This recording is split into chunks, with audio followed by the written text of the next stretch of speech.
हम अनोखा झा अपन समस्त मिथिलावासी के गोर लगै छी।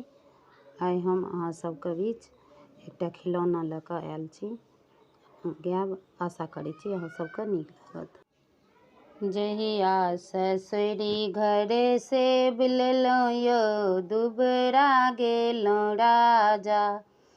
जहिया ससुरी घर से बिललहुँ यौ दुबरा गेलहुँ राजा।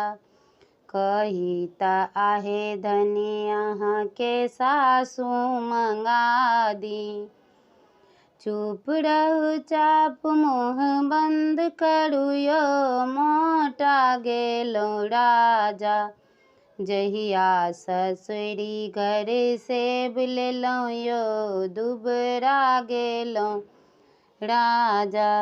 कही तऽ आहे धनी अहाँके अम्मा मंगा दी। कही तऽ आहे धनी अहाँके अम्मा मंगा दी।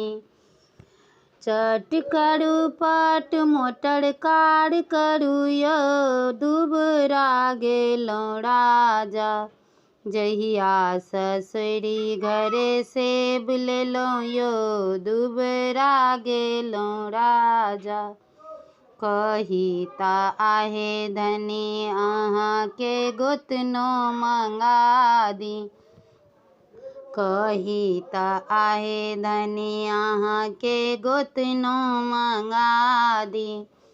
चुप रहू चाप मुँह बंद करू यौ मोटा गेलहुँ राजा। कही तऽ आहे धनी अहाँके भाभी मंगा दी। चट करू पट मोटर कार करू यौ दुबरा गेलहुँ राजा। जहिया ससुरी घर से बिललहुँ यौ दुबरा गेलहुँ राजा। कही तऽ आहे धनी अहाँके ननदी मंगा दी। चुप रहू चाप मुँह बंद करू यौ मोटा गेलहुँ राजा। कही तऽ आहे धनी अहाँके बहिनी मंगा दी। कही तऽ आहे धनी अहाँके बहिनी मंगा दी। चट करू पट मोटर कार करू यौ दुबरा गेलहुँ राजा।